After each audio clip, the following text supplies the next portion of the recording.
All right, so we're going deep today Hmm? into some pretty interesting stuff. I got to say, you shared some sources on con artistry, poetry slams, even this Poetry Master program. And it got me thinking, what does a guy who sold the Eiffel Tower like twice have to do with writing a killer poem? It's all about control when you really think about it. You take Victor Lustig, the Eiffel Tower guy. He was incredible at creating an illusion, a reality so believable that people practically threw money at him. So you're saying this guy was like a smooth operator. But how does that translate to poetry? I mean, songs aren't exactly known for elaborate scams, are they? Not in the traditional sense, no. But think about it. What does a good poet do? They transport you, they build a world with their words, and suddenly, you're right there in their reality, living it. So you're saying every great poet's got a little con artist in them, trying to make us believe their version of, heartbreak or whatever social issue they're tackling. Never thought of it that way. It's not about deception, really. More about creating an experience that really hits home. Lustig did it with his cons. Poets do it with words and performance. Okay, I see where you're going with this. Lustig had his schemes. Poets have their metaphors and imagery. But what about when the illusion breaks? When a poet just blanks on stage? That's where the emergency line comes in. Like a secret weapon for those terrifying moments when your mind goes blank in front of everyone. Oh, man. Tell me about it. Been there.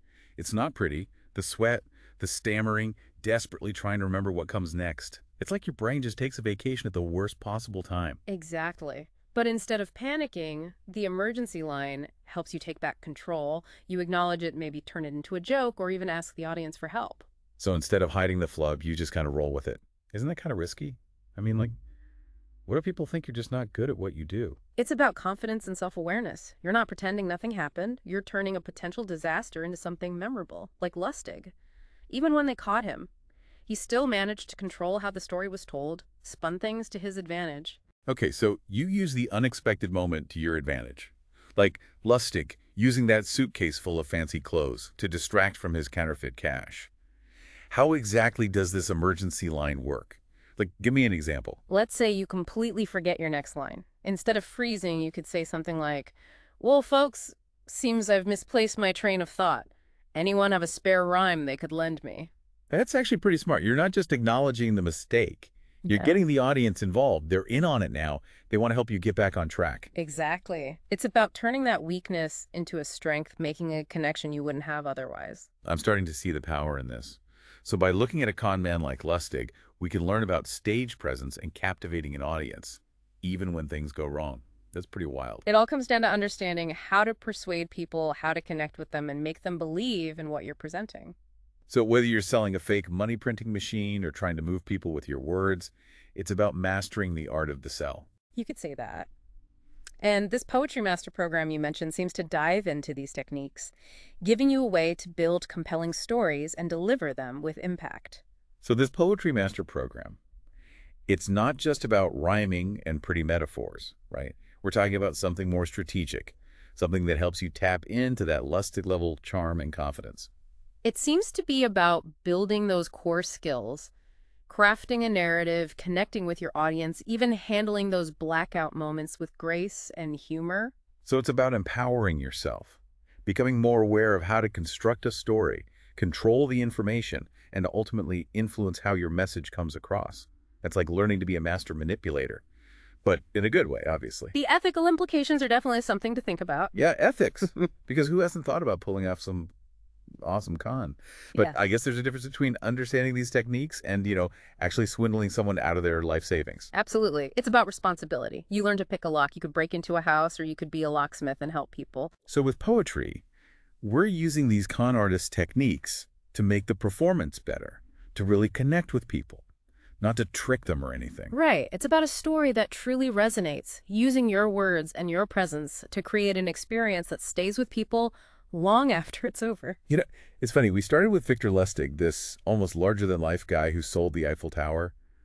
But the more we talk about it, the more I realize these techniques, This understanding of people, it's everywhere. We see it in ads, in politics, even everyday conversations. True. We're constantly bombarded with messages trying to persuade us to change how we think and what we do.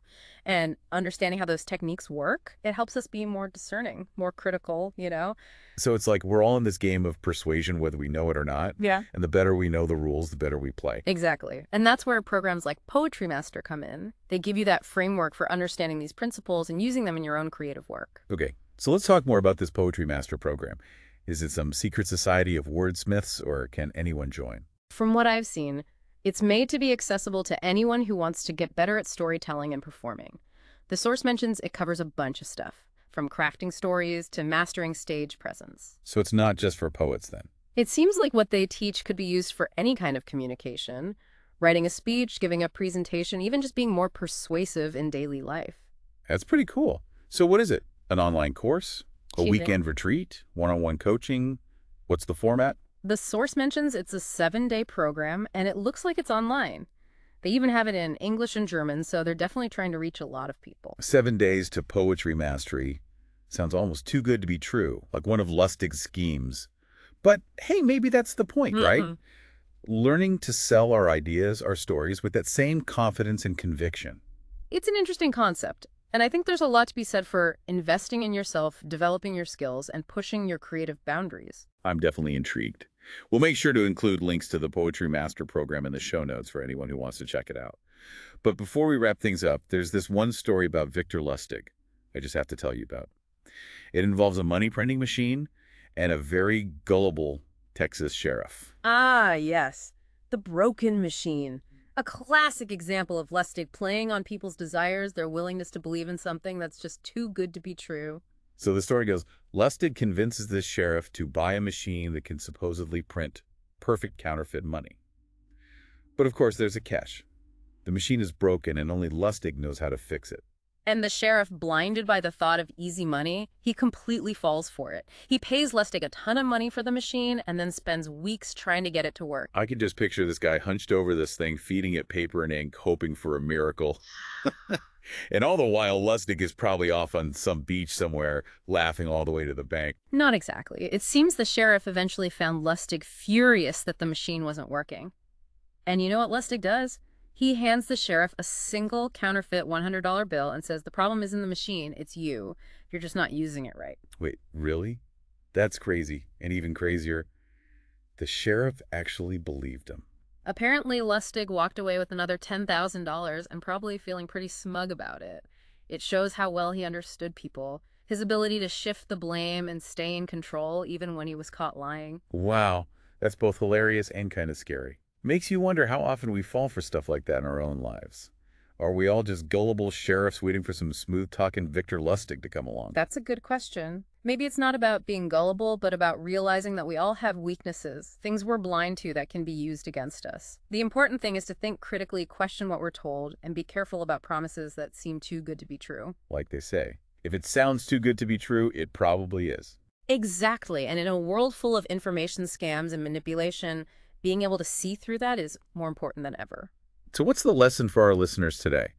Are we all destined to be either master manipulators like Victor Lustig or clueless victims like the Texas sheriff? It's more about recognizing we all have those vulnerabilities, right? Those blind spots. And the key is to develop our own critical thinking skills, to question what we hear and be cautious of those promises that just seem a little too good to be true. Like they say, if it sounds too good to be true, it probably is. Exactly. And in a world overflowing with information scams and spin that careful eye is more crucial than ever. So what's the takeaway for our listeners today? Are we all fated to be either master manipulators like Victor Lustig or those unsuspecting victims like the Texas sheriff? I think there's a middle ground. We can learn from both sides.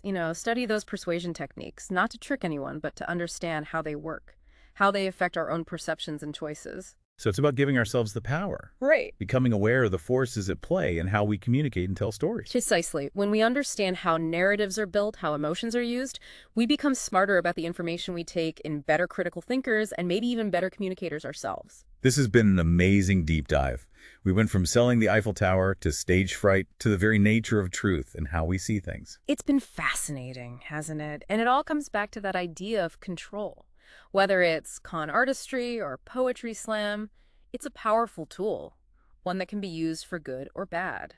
The choice is ultimately ours. So to our listeners, are you happy just watching, letting others tell you their stories, or are you ready to take the stage, grab the attention, craft your own narrative, maybe even bend reality a little along the way? It's been a wild ride, exploring the hazy line between illusion and reality and uncovering the power of persuasion in all its forms. Keep those creative minds working, folks. Mm. And remember, the truth may be out there, but sometimes a well-crafted story is way more captivating.